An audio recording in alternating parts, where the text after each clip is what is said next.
La dernière période de l'histoire du Loiret, des années 1970 à nos jours, se caractérise par une poursuite des grandes tendances à l'origine des dégradations de l'état de la rivière, qui va de pair avec une poursuite de la mobilisation en faveur du Loiret, selon des formes variées et sur de nombreux sujets.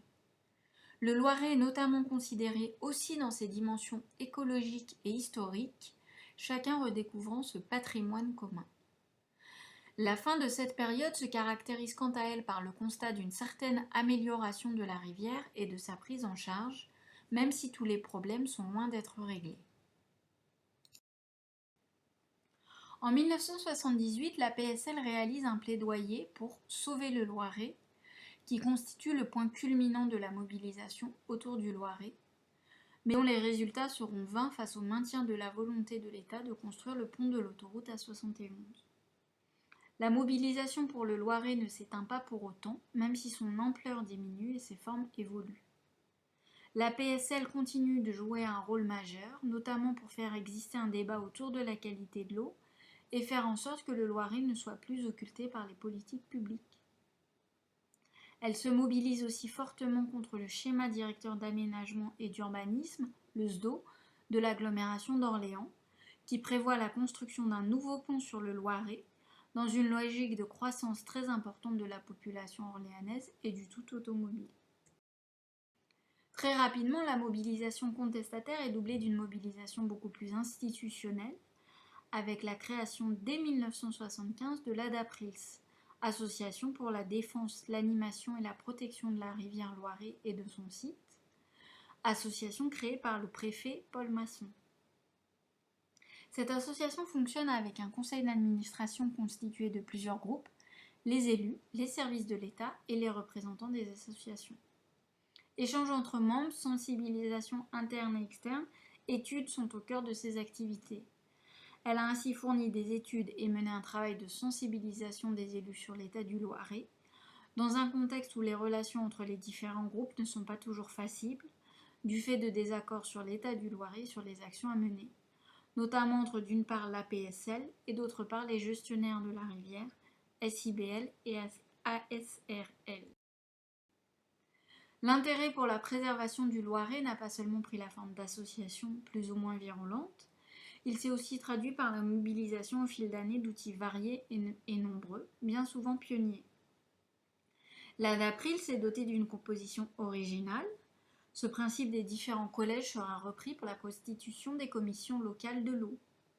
Le Loiret fait partie des premiers territoires en France à se saisir de l'outil contrat de rivière, créé en 1981, et le Loiret aura son premier contrat de rivière dès 1983. Quelques années plus tard, c'est la notion de préservation du paysage qui sera au cœur des mobilisations, avec l'outil zone de protection du patrimoine architectural, urbain et paysager. Le volet paysage a été ajouté à la loi en 1993 et la ZPPAUP du Loiret est adoptée en 1995. En parallèle, une réflexion préliminaire sur l'outil SAGE, schéma d'aménagement et de gestion des eaux, créé en 1992, est lancée dès 1997. Aujourd'hui, ce sont les assises de la rivière Loiret qui constituent une forme originale de mobilisation des acteurs autour de la rivière. Au cours des dernières décennies, le Loiret a donc été l'objet de nombreuses procédures et mobilisations sur lesquelles nous allons revenir plus en détail afin de régler les problèmes de nature diverses auxquels le Loiret est confronté. De manière générale, il s'agit de maîtriser les conséquences dues à l'urbanisation rapide du territoire à partir des années 60, mais aussi les conséquences d'un faible écoulement des eaux du fait du fonctionnement en plan d'eau d'une partie du Loiret, dans un contexte où les apports en sédiments et en eau de mauvaise qualité augmentent. Nous avons vu que la croissance démographique avait été particulièrement importante au cours de la période précédente, et cette dynamique se poursuit au cours des décennies suivantes. Cette hausse significative de la population, tirée par la proximité d'Orléans, se traduit par une urbanisation qui s'intensifie, notamment les lotissements pavillonnaires, par exemple à Olivet et à Saint-Privé. Et ce, malgré le SDO de l'agglomération d'Orléans et le caractère inondable de nombreuses zones où sont érigés les lotissements, notamment à Laval. Cette urbanisation va de pair avec le développement d'infrastructures routières et commerciales à l'instar de la zone commerciale à l'entrée sud d'Orléans, autour du Zénith et du centre commercial Auchan. Or, cette urbanisation a des conséquences sur le Loiret qui souffre d'une pollution chronique par les eaux usées. Le bras démonté est ainsi plein de boue et de matière fécale. Cette pollution s'explique par un traitement insuffisant des eaux usées, malgré la capacité importante de la station d'épuration de la source construite en 1966, mais aussi à cause d'une capacité limitée du Loiret, exutoire de la station d'épuration, à absorber toutes ces eaux vu son faible débit.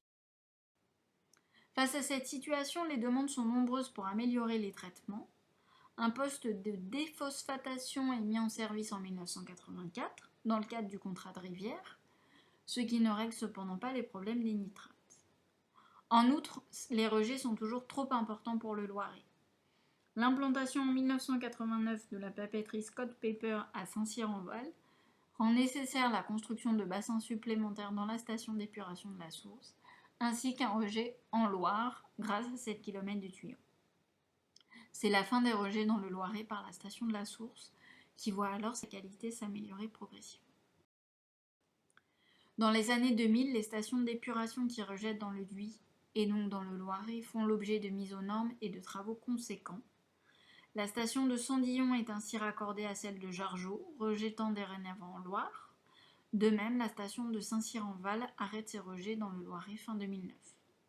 Il ne reste désormais que 4 petites stations d'épuration sur le Dhuy. Autre conséquence de l'urbanisation sur le Loiret, lorsqu'il pleut, les eaux de pluie ruissellent sur les sols imperméabilisés de plus en plus nombreux, lavant le sol et toutes ses pollutions, mégots, hydrocarbures, etc. avant de se rejeter directement dans la rivière, provoquant des pollutions du Loiret. Pour limiter les conséquences de ces afflux brusques d'eau pluviale polluée, les actions portent sur la mise en place de déshuileurs débourbeurs pour limiter la pollution atteignant la rivière, puis, plus récemment, sur les techniques d'infiltration de l'eau à la parcelle. Cet essor de l'urbanisation à proximité d'une grande ville comme Orléans a non seulement des conséquences sur la qualité de l'eau, mais aussi sur la qualité des paysages aux abords du Loiret. Cette dégradation paysagère prend plusieurs formes, des entrées de ville où se multiplient parkings et enseignes commerciales, des panneaux publicitaires qui pullulent, mais aussi, à proximité immédiate de la rivière, une transformation des gares à bateaux en habitations, perdant parfois au passage le caractère patrimonial typique du Loiret. La dégradation du paysage passe aussi par des berges moins naturelles, équipées de tunnage en plastique pour pallier le phénomène d'érosion, conduisant pour certains à une clochardisation de la partie privée du Loiret. La dégradation, ce sont aussi les déchets qui sont déposés de manière sauvage sur le Loiret. Dès 1970, des bénévoles entreprennent de nettoyer la rivière de ces déchets. De manière moins ponctuelle et dans la suite du premier contrat de rivière, une opération Loiret Rivière Propre est lancée en 1984 par les collectivités avec la PSL, les Natural Storiane et la DAPRIPS. Et face à ce constat de dégradation paysagère, des acteurs se mobilisent pour sauver et préserver le patrimoine architectural et paysager du Loiret auquel ils sont particulièrement attachés. Il s'agit de sauver le Loiret d'une lente et insidieuse perdition. L'agence d'urbanisme d'Orléans réalise ainsi un plan de protection et de mise en valeur du site en 1988. Dans cette lignée, la nouvelle municipalité d'Orléans renonce en 1989 à étendre les parkings du hall d'exposition sur les zones boisées attenantes. Surtout, la zone de protection du patrimoine architectural, urbain et paysager est adoptée en 1995. Inscrite dans les documents d'urbanisme locaux, elle distingue 4 grandes entités paysagères sur le Loiret, la forêt-galerie, le lac ou Venise du Loiret, les îles et les champs. Ce zonage comprend des mesures de gestion afin de préserver le patrimoine du Loiret, par exemple sur la gestion des berges ou la qualité architecturale du bâti. Portée par l'ensemble des communes, la mise en œuvre de ces prescriptions reste néanmoins parfois incomplète. L'autre grand volet des politiques menées sur le Loiret au cours des dernières décennies, au-delà de la gestion des conséquences négatives de l'urbanisation, porte sur l'entretien du lit du Loiret. Les problèmes rencontrés sont récurrents, même si leur forme et leur ampleur peuvent varier dans le temps. L'envasement et la prolifération d'herbes ou d'algues. Ces dernières années particulièrement, le Loiret est confronté à l'explosion de plantes invasives, notamment les géridances et l'algue filamenteuse, qui altèrent nettement le paysage du Loiret. Autre type d'algues ayant envahi le Loiret, les algues bleues, cyanobactéries, ont pollué le bassin Saint-Sanson en août 2009, du fait de fortes chaleurs et de l'absence d'écoulement, provoquant l'interdiction de la pêche et un rappel de l'interdiction de la baignade. Enfin, l'envasement du Loiret est significatif, avec plus de 300 000 m3 de vase stockés sur l'ensemble de la rivière et des hauteurs de vase qui dépassent parfois les 1,50 m. Ces enjeux particulièrement prégnants aujourd'hui font l'objet d'inquiétudes et d'interrogations, mais aussi d'interventions depuis plusieurs dizaines d'années. Pour faire face à ces problèmes récurrents, les riverains du Loiret se sont en effet mobilisés, en particulier via la SRL, pour tenter de maîtriser la situation. Enlèvement de la vase, faucardage des herbes et des algues, y compris avec une machine spécialement conçue pour le Loiret, le râteau d'eau. Nombreux sont ceux à se souvenir du passage régulier du bateau faucardeur de bassin en bassin dès les années 1970. Ces opérations se heurtent néanmoins aujourd'hui à des coûts très élevés, en particulier pour le traitement et l'évacuation des déchets, pour une efficacité somme toute limitée car il faut sans cesse recommencer. En effet, cette situation d'envasement et de prolifération d'herbes et d'algues s'explique notamment par l'absence de courant qui provoque une stagnation et un réchauffement des eaux, dans un contexte où les eaux qui arrivent du Duy sont chargées en sédiments. Ces dernières années, des expérimentations ont été menées pour favoriser l'évacuation des eaux, notamment en cas d'inondation. Des travaux ont ainsi été réalisés en 2012 pour créer plusieurs vannes et déversoirs permettant un meilleur écoulement de l'eau sans affecter les moulins. Les gardes de la SRL assurent ainsi une gestion fine des vannes et des ouvrages en essayant de les laisser ouverts le plus possible pour faciliter les écoulements et recréer du courant. Il a été constaté que sur le chenal d'écoulement, les algues et les herbes envahissantes étaient nettement moins présentes. Cette conscience de la nécessité d'un écoulement de l'eau qui soit dynamique n'est cependant pas nouvelle. Dès les années 80, la PSL a réalisé des travaux sur la partie aval du Loiret de creusement du lit mineur pour assurer un meilleur écoulement des eaux et favoriser la biodiversité en lien avec la recréation de roselières. Les roselières arrachées dans une perspective de modernisation font en effet l'objet de plusieurs actions de replantation. Au début des années 80, dans le cadre du contrat de rivière, la PSL restaure les roselières de terre blanche à l'aval du pont Saint-Nicolas, puis présente le résultat aux élus et aux journalistes. Il s'agit non seulement de favoriser la biodiversité, mais aussi de retrouver un lit plus naturel. 20 ans plus tard, en 2005, la PSL mène de nouveau des opérations de restauration de roselières, toujours sur cette partie aval, notamment sur la Pie, afin d'offrir de nouveaux abris à une faune et une flore spécifiques, tout en retrouvant des paysages caractéristiques du Loiret, ainsi qu'un fonctionnement amélioré du lit de la rivière. Ces roselières servent aussi de zone tampon en cas de crue, ralentissant les flux et stockant l'eau, comme l'illustre cette photo de la roselière inondée sur la plaine du Paty lors de la crue de 2008.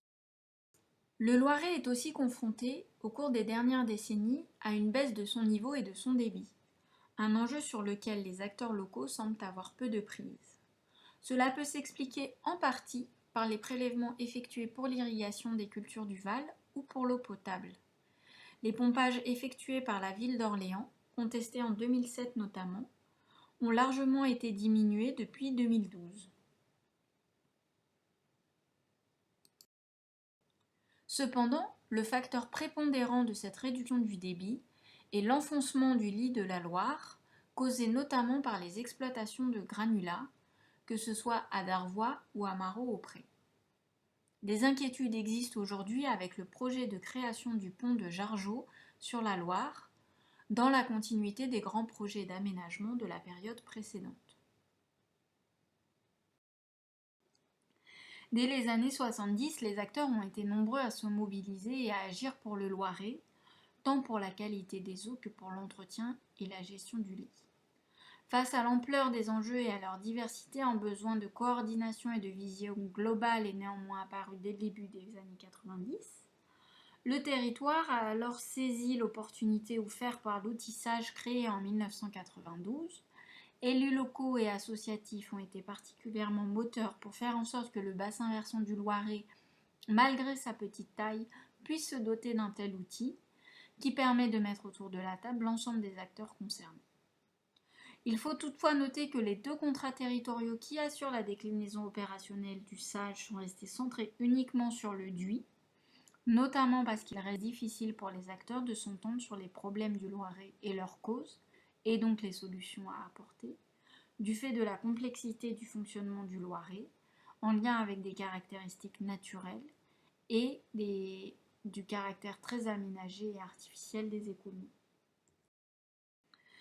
Ainsi, sur le DUI, identifié comme une source significative des problèmes du Loiret, en particulier du fait de ses apports importants en sédiments et en nutriments, qui se manifestent notamment au niveau de la confluence, dont la configuration n'a cessé d'évoluer au fil de l'histoire au gré de travaux successifs. Un contrat de rivière sur la période 2008-2012 a permis de financer un certain nombre d'actions sur le DUI, comme le démantèlement de plusieurs ouvrages, obstacles à la continuité écologique, qui ont permis une nette amélioration de l'aspect et de la qualité de l'eau après les travaux. Un nouveau contrat a été élaboré pour la période 2016-2020. La période allant des années 70 à aujourd'hui se caractérise aussi par une relation des habitants et des usagers au Loiret qui évolue. L'attachement au Loiret s'est toujours maintenu, même quand la rivière était assez largement dégradée. Mais il est cependant de bien moindre ampleur qu'à la belle époque, âge d'or du Loiret. Sur la période récente, un certain nombre d'acteurs se sont mobilisés pour faire connaître le Loiret à une plus large population, tout en organisant et en maîtrisant sa fréquentation, afin qu'elle ne contribue pas à le dégrader encore plus. Le patrimoine architectural et naturel de la rivière a ainsi été valorisé, notamment à partir de la fin des années 80, pour le faire connaître et ainsi mieux le protéger. À proximité immédiate du Loiret, la réserve naturelle de l'île Saint-Mémin sur la Loire a été créée dès 1975 afin de protéger un milieu naturel particulièrement riche et très important pour les oiseaux migrateurs. Cette réserve est significativement agrandie en 2006 avec environ 300 hectares protégés, en intégrant désormais l'aval du Loiret et la pointe de Courpin. Le caractère exceptionnel a depuis longtemps attiré du monde, fasciné par son côté sauvage. La maîtrise de la fréquentation constitue donc un enjeu majeur car la pointe de Courpin est régulièrement menacée par une fréquentation importante. En 1989, une convention est passée avec la mairie de Saint-Hilaire pour aménager le site avec des équipements d'accueil, excluant tout engin motorisé pour retrouver calme et sérénité. Plus récemment, de nouveaux pourparlers ont eu lieu entre collectivités locales, réserves naturelles et État pour assurer la maîtrise de la fréquentation. En parallèle, la réserve mène de nombreuses opérations de sensibilisation et de pédagogie pour faire découvrir ces milieux naturels. Cette fréquentation importante de la pointe de Courpin s'explique aussi parce qu'elle relève du domaine public, tandis que les larges parties du Loiret non domanial ne sont pas accessibles à ceux qui ne sont pas riverains. Pour que tout un chacun puisse découvrir le Loiret, le bateau Le Sologne a longtemps sillonné la rivière sur le principe des bateaux-mouches jusque dans les années 90. Aujourd'hui, des associations organisent des balades en canoë sur le Loiret. En 1989, plusieurs châteaux privés, comme celui du Rondon, accueillent exceptionnellement du public. Ces portes ouvertes sont un franc succès avec de très nombreux visiteurs. On en compte ainsi 3000 au château de la Fontaine. La création et l'entretien de sentiers le long du Loiret participent aussi de cette mise en valeur de la rivière. Si de nombreuses portions restent privées, des efforts significatifs ont été réalisés pour permettre aux promeneurs de découvrir les différentes ambiances du Loiret. Ainsi, un sentier pédagogique a été aménagé autour de la Pie, petit affluent du Loiret à Saint-Hilaire, combinant cheminement piéton, balisage et panneaux pédagogiques. En outre, des aménagements légers voient progressivement le jour, aires de jeux et cafés éphémères sur la plaine des Bêchers par exemple. Enfin, de nombreuses manifestations ont lieu autour du Loiret, à l'instar de la fête de la cerise ou de la fête du Paty, qui sont aussi l'occasion de faire découvrir le fonctionnement de la rivière en utilisant par exemple la maquette de la rivière faite par la PSL.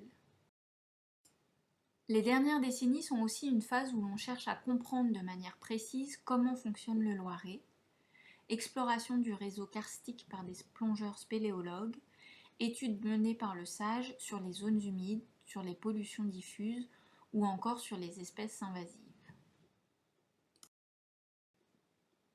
Les efforts entrepris depuis une trentaine d'années ont permis de stabiliser la situation du Loiret, qui a globalement cessé de se dégrader. On observe ainsi une augmentation du nombre de poissons en lien avec la réapparition des herbiers un temps disparus, par exemple les renoncules aquatiques, ainsi que l'apparition d'espèces généralement liées à un environnement de bonne qualité comme le castor, observé sur le bras de boue ou dans la partie aval.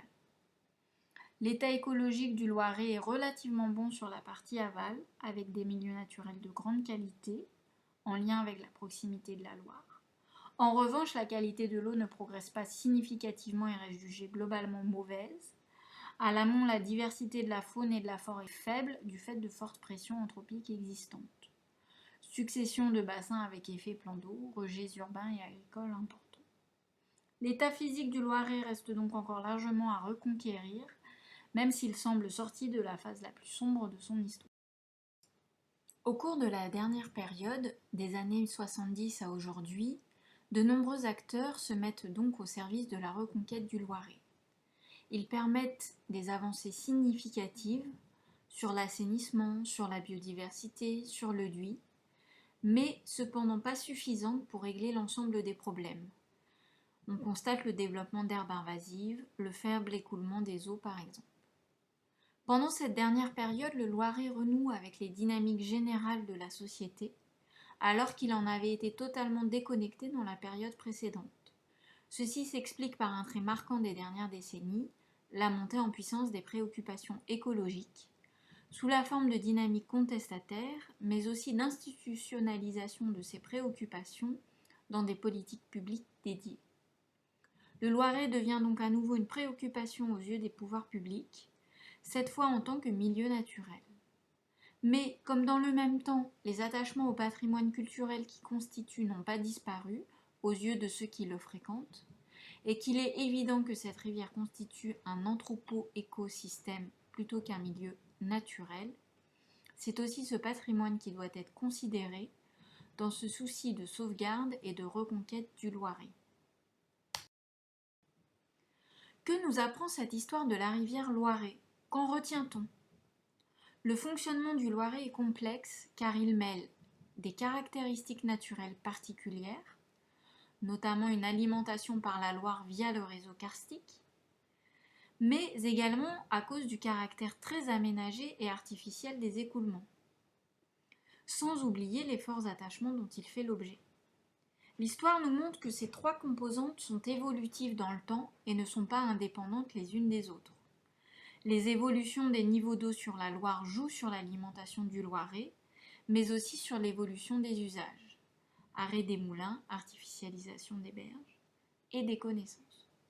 En outre, les politiques publiques connaissent elles aussi des évolutions significatives, à l'instar de la philosophie d'entretien du cours d'eau en matière de roselière ou de gestion des vannages, qui vont à leur tour jouer sur les niveaux d'eau.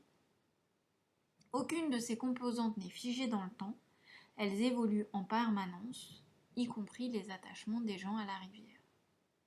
Les attachements actuels à la rivière ne se réfèrent pas tous au même héritage historique, chacun mettant en valeur la période du Loiret qui lui convient le mieux, valorisant le fonctionnement hydraulique et écologique du Loiret associé à cette ambiance. L'histoire nous apprend donc qu'il y a eu plusieurs Loirets au cours des siècles, en fonction des contextes politiques, économiques, sociaux, mais aussi hydrauliques et écologiques. Le sens des assises de la rivière Loiret, c'est d'inviter les acteurs à réfléchir sur le Loiret qu'ils veulent pour demain, en phase avec ses attachements à un patrimoine écologique et culturel, naturel et construit tout à la fois.